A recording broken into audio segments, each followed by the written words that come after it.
people of Facebook and YouTube. Welcome back to another episode of The Voltage Point. So, this past Tuesday, Apple held their spring loaded event, and continuing with the theme of the last video I did, I want to continue covering this event by giving some of my thoughts on the next topic, which is, of course, the new iMac. Now, in the last video, I covered the iPad Pro, which I still feel was the most significant new product update in terms of just the sheer amount of innovation, especially with the 12.9-inch uh, iPad Pro's new XDR display. Which again, if you don't know what that is, check out my last video. But anyhow, so with this new iMac, oh boy, and please, by all means, don't get me wrong. There's a lot to love about this. I'm gonna title this video as "Did Apple Get It Wrong?"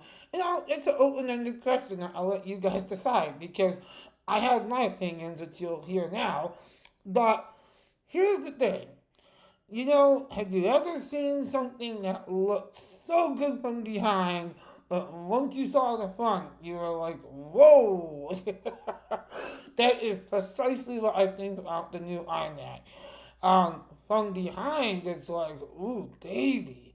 And then when you see the front of it, it's like, huh? What you say?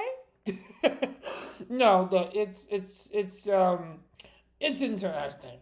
So Apple decided to go with the front of the iMac being this white bezel with the chin. So if you don't know what the chin means, the chin is like the bottom of the iMac area in the front.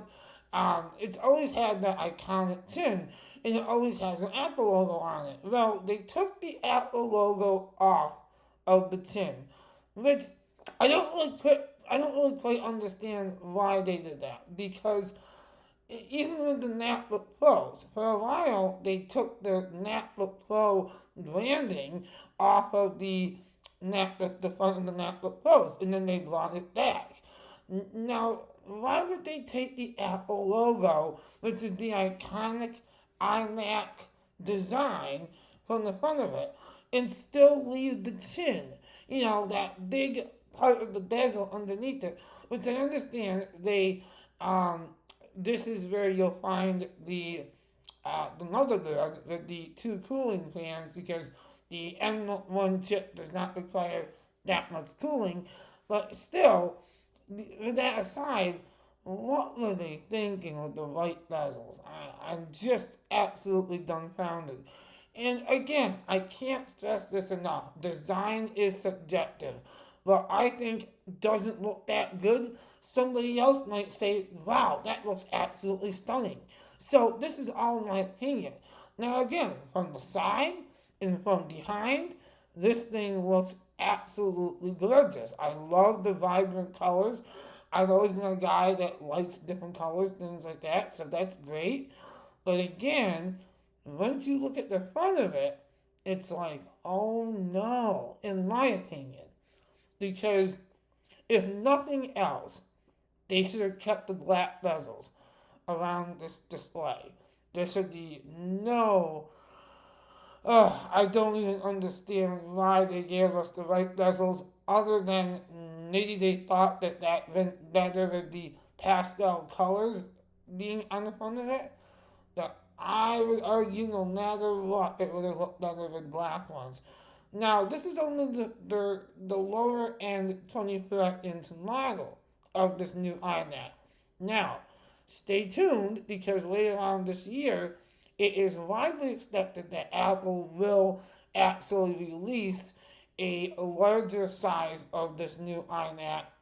And it could, by all means, be something entirely different. So, but I guess what I'm saying is that it could be a different design entirely for the 29 or 30-inch model. I doubt it, but you never know. I certainly hope so. If this is the design that the iMac is taking, then That's interesting. I will say this. I have been in the market for a new iMac for quite some time. I haven't owned one in over 11 years, and I was expecting 2021 to be the year that I went back to an iMac. Um, so you could say I was really, I guess in my mind, I was hyping this new iMac up before I even saw it. And once Apple unveiled it this last Tuesday, I guess you could say the wind definitely was taken out of my sails, so to speak. I just, I just was not impressed with, again, the front of it. On the side and from behind, it's absolutely stunning. But unfortunately, you're not using a computer from behind. You're using it obviously on the front. You're looking at the display, and um, I just can't confidently say that I would enjoy seeing that on my desk every day. Um, and I wish I could say I didn't feel that way, but I just do. Now, I don't have all criticisms for it. What I can say is I give Apple a lot of credit for adding a 1080p FaceTime camera.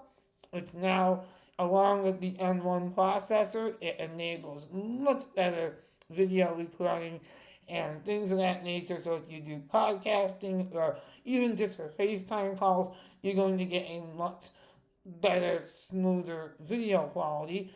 Um, and it also features a new sound system, a six-speaker sound system, which Apple says is the best of any Mac. So we'll see if that's true. And I believe it. I think, again, Apple did pack this with a ton of great enhancements, for sure. Uh, Unfortunately, again, I think the design will be something that's an acquired taste. Some people will love it, some people will hate it. Um, I wouldn't go as far to say that I hate it, but again, I'm just not, for myself, I don't see it being something I would put in my office, and and that's only from the front design. The back of the iMacs, I think, is stunning. But with that being said, again, going back to the good news, it does now have M1.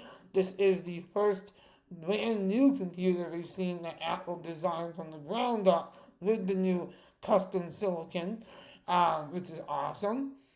And again, this is meant to be on the lower end of the spectrum in terms of Apple's computers.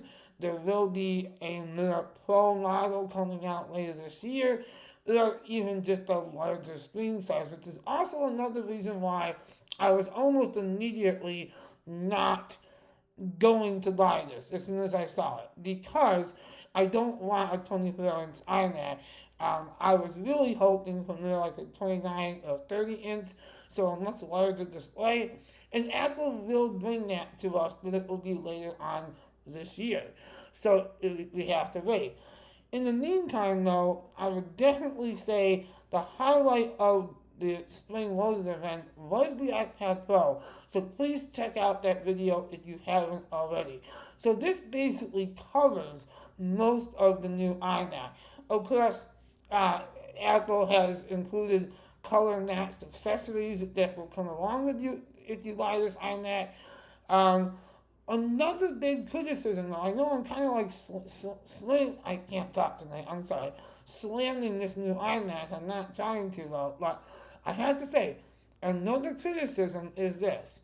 I don't think it's so great that for the $12.99 model, they nickel and dime you. So you don't get the two extra USB ports on the back. You only get two on the lowest priced model. And you only get a 7-core GPU.